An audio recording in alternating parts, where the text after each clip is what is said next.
Board members, let's move on to agenda item 14.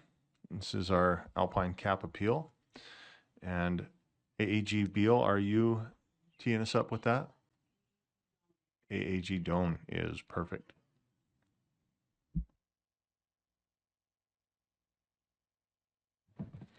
Angela Doan, Assistant Attorney General. So this item is on a corrective action that was sent to Alpine School District in August. So USBE board had sent Alpine School District a corrective action letter that they were out of compliance with R27911. And then in September, Alpine sent an appeal to USBE asking for a waiver of the corrective action. What is before the board today is a determination of how you would address that appeal. And the recommended action is that the board approve R277-11463C, which is that the board will identify an alternative method for reviewing the appeal in order to address that corrective action. And there was a backup, there was research and recommendations within the backup. Thank you for that background information here. Do we have any motions or questions? Member Davis? Oh, I just had a question when we were in executive.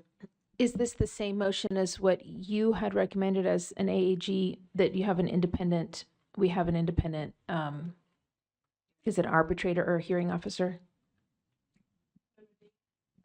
Is this the same, is this what this means? It would mean that the board can go forward with either having a documentary review process or picking an adjudicative procedure and having someone else handle the procedure. So that would be up to Chair Hymas if he wants to, if Chair Hymas would then want to do the documentary review or to go and have a presiding officer that he would then appoint. And just to follow up, Chair, if I remember correctly, your professional opinion was to look toward you would recommend the officer. Correct. Thank you. Member Lear? Yeah, I had a few questions. One, maybe somebody else may know this very first one, but I'm wondering who initially found Alpine School District in violation of work-based learning funds. Was it the CTE section? Scott's nodding his head. Did yes. you want to reply, or was the head Angie, nod? are you okay if I did? Yeah. So, Chair, the CTE section, part of the monitoring process, that we have. Yes. Thank you. Oh, follow up, please. Go ahead. Yes, a different question, and that's helpful. So I'm looking at. I'm trying to figure out what this is saying, and maybe I'm overthinking it. I'm looking at the second paragraph under application of 277-102. Does that make sense to you, Angie? Starts with the paragraph starts with Utah Code section 63G.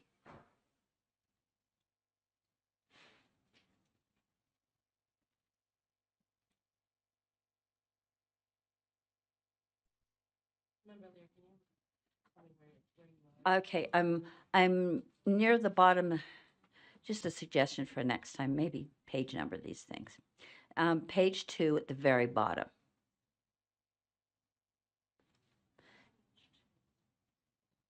Yep. And it's the next to last paragraph. And so it's saying the Utah Code section 63G blah blah blah outlines several circumstances in which UAPA does not govern. Utah Code section 63G4 is applicable, which in whole reads that UAPA does not govern state agency action relating to the distribution or award of a monetary grant to or between governmental units. That UAPA does not govern. And so you're saying but this is between two governmental units, right? Correct. So you're saying UAPA doesn't govern because it is between the two governmental Correct. units. Member Okay, all right. Just wanted to make sure I read that right. And then just a couple more of those clarifying questions. Um, hang on a second. I was kind of interested, and I'm trying to figure out where, or remember where this came up first. That's page 3, so it maybe came up on page 4. It talks about the agency head. And as I'm recalling, and I don't know if you have a legal reason for this or if it was just a choice, but usually the agency head is the superintendent. But in this case, you've decided it's Chair Hymas. So I guess Scott's trying to save you behind your back, so. So this was actually defined, that the agency head is Chair Hymas Okay. under 102. Yeah. Under our rule, Yes, 102. Okay. But to board member, there's some history here, right? We used to be the Board of Education and the Office of Education. So when they were combined together, this was updated that the agency head is because all the staff were put basically into So the now Chair USB. Hymas is the agency. In this respect, I think you need your attorneys to speak to in every aspect, but in the definition here, yes, ma'am. And those were the clarifying questions I had. Thank you. Member Earl. I think Carol answered it, but I'm sorry, it was a little nuanced. So the Utah, that code, Administrative Procedures Act, Utah Administrative Procedures Act, if it's federal funds, then it could be adjudicated. If it's, for example, here it says, this chapter does not govern state agency action related to management of state funds, right? Is that, so the state funds, but these aren't state funds, these are federal. Government This is- entities? These are funds between governmental entities, so it's USBE funds. So where USBE is overseeing the funds to the LEAs. For the state, I mean, for Yes. the federal government. Yes, Okay. So therefore, it would apply for the adjudicated proceedings. Okay. correct. Member Carey. Thank you, Chair. I'm reviewing this and went into backup, and I don't want to end the day where we started it with backup, but I can't find the corrective action letter that was issued under R277-911 in backup. If it's there, I apologize, but I couldn't find it. So is it there? Scott, and I don't know what's public and what's not public, but yeah, Scott, go ahead. Or who's doing it, Scott or? So the reason why it's not there is because depending on what the agency head selects as the process, those documents would be part of that process. This is only to determine, or, what Angie is presenting here today. So depending on where no matter where it goes, that's when the backup would be provided.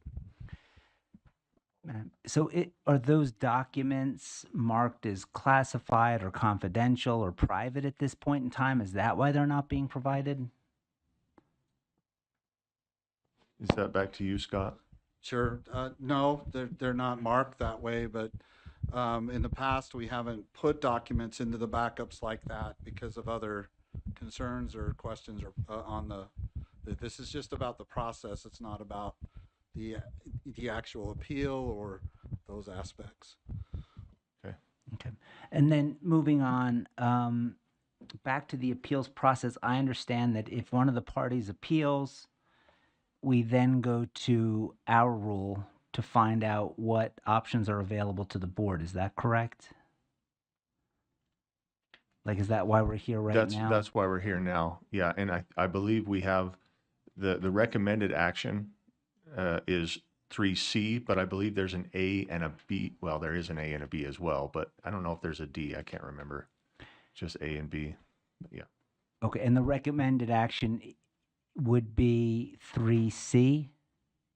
That's the recommended action as staff and I and leadership have been talking, and then we requested a legal opinion, and this is where we landed, if that makes sense.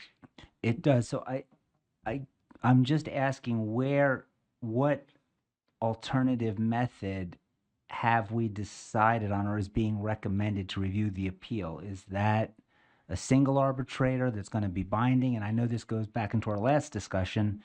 Is it binding? Is it non-binding? Is it reviewable by this board? Does the board have to sign off on it? As I understood AAGBL last time, we dictate those rules. And so if that still holds true, I'd like to see those parameters as part of this process, because it seems like if we say, yeah, we'll go with the alternative method to review the appeal, and then after we say that, well, then the decision is made as to, is it a 3-panel? Is it 1 panel? Is it a mediator? It seems like all those things are filled in after we would vote today. And I'd prefer that we know those things prior to that time. That's how I'm reading this, and that's the clarification I'm seeking, Chair. Member Carey, that's a good question. I think the first step is that you would have to vote to go forward with the recommendation with 6.3c, an alternative method, and the alternative method that the board would then clarify and identify would be R277102-4, and then the discussion would be, then the board could then move into the discussion of whether or not you want to go through a documentary review or go and have the agency head determine if you want to go through the adjudicative proceeding, which then Chair Hymas could then appoint because then you could go under 102.3. It's a little convoluted, but today the first vote that you have to do, the first step you have to do is choose to go through an alternative method for this appeal. And then once you make that vote, if you choose to go in that direction, then you could have that further discussion of what would that look like. Thank you, Chair. So, and again, I just want to make sure that I understand the process. So we would have to vote to move forward with the process to understand what that process would be in terms of the exact parameters.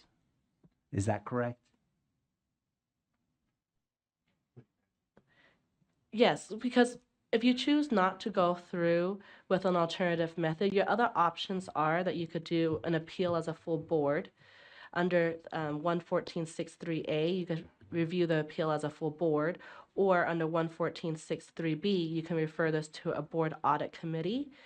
And then under 6.3C, you would identify another method. So your first step today is to choose between your first 3 options to determine what you want to do. And then after that, there could be a fuller discussion of what does that mean for the board if you go forward with 6.3C.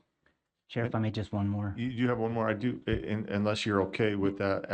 AAG Beal has turned her light on, and I'm not sure if you would like further clarification or if you're ready to. If we could hear from AAG Beal, and then I think I have one more question. Okay. Thank you. I just want to clarify, Member Carey, because I think it was kind of an underlying question there, was that, so yes, everything that said is so far is correct. You know, we have to go through the first step of moving this forward to do the alternative process. And then under that, we jump to Rule 102. And within that process, if the hearing, I think you asked specifically if we do go with, if the board goes with the hearing option and Chair Hymas designates a third party to conduct the hearing, does it come back to you? And the answer to that is yes, because then it, like AAG Doan says, it goes back up to 102-3, and then that says the board shall consider the recommendations submitted. So then the hearing officer that's appointed would create a findings of fact conclusions. They would submit it back to the board, and then the board would either approve the recommendation from the hearing officer, issue an alternative written determination. So that is the process. Chair, if I may. So I understand at the end we sign off or get to approve or disapprove, but I guess what I'm asking is that middle step in that when Chair Hymas says, this is the process that I want 1 mediator, 1 arbitrator, does that part of the decision-making process come back to this board for review, or is that solely within the purview of leadership? Member Chair, Carey. if that's... Sorry, Chair. My understanding under 102.3, it does not come back to the board. So under 102.3, the agency head, Chair Hymas, would then appoint your third party that's going to overview it, and then the agency head's going to determine whether or not it will just be just the presiding officer, or can choose to also have a hearing panel, which could include some board members. But that wouldn't come back to the board for a decision. That's just going to be with leadership. Okay, thank you, Chair. Thank you. Yeah, Vice Chair Bollinger. Thank you, Chair. I would like to make a motion that the board approve R277-114-6, paren 3, paren C, corrective action appeal, and identify an alternative method for reviewing the appeal in order to address the Alpine corrective action plan appeal. Thank you. The motion's been stated. Do we have a second? We have a second. The motion is then that the board approve R277-114-6, paren 3, paren C, corrective action appeal, and identify an alternative method for reviewing the appeal in order to address the Alpine corrective action plan appeal. Seeing no lights, let's vote. Member Green is denied. Thank you, Member Green.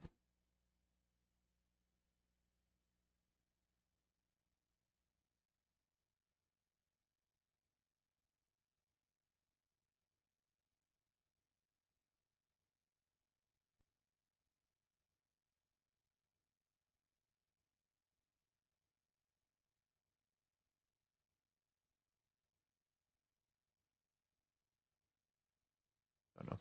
That passes 9 in favor, 1 abstention, 4 no votes. The abstention coming from Member Carey, no votes coming from Member Kelly, Member Brenton, Member Green, and Member Bogus.